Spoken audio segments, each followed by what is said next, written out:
भगवान विष्णु का दशम अवतार कल्कि अवतार अधर्म के पूर्ण विनाश और धर्म की पुनः स्थापना का दिव्य प्रतीक है।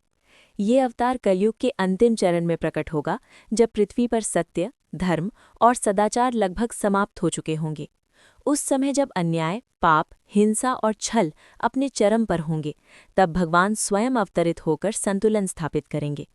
कल्कि अवतार का वर्णन श्रीमद् भागवत महापुराण, विष्णु पुराण, अग्नि पुराण, ब्रह्मांड पुराण तथा कल्कि पुराण जैसे अनेक धर्म ग्रंथों में स्पष्ट रूप से मिलता है।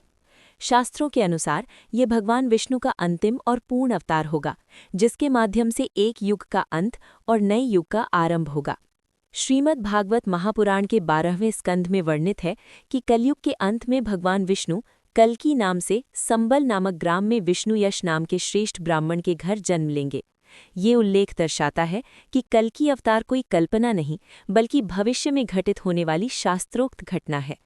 विष्णु पुराण के अनुसार जब राजा और प्रजा दोनों ही अधर्म में लिप्त हो जाएंगे, लोग लोभ, असत्य, हिंसा और अनाचार में डूब जाएंगे, तब भगवान कल्कि श्वेत अश्व पर सवार होकर हाथ में दिव्य तलवार धारण किए प्रकट होंगे।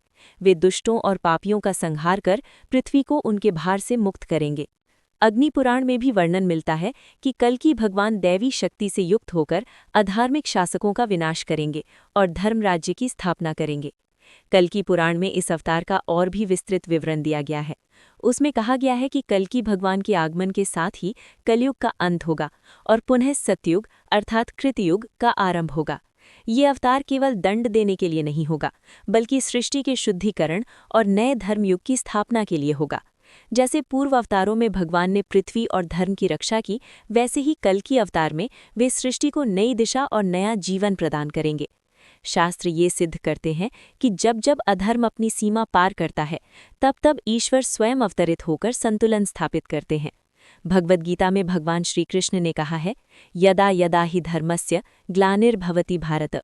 इस वचन की अंतिम और पूर्ण अभिव्यक्ति कल्कि अवतार में दिखाई देगी। अतः भगवान विष्णु का दशम अवतार ये शाश्वत सत्य प्रकट करता है कि अधर्म कितना भी शक्तिशाली क्यों न हो, अंततः धर्म की ही विजय होती है।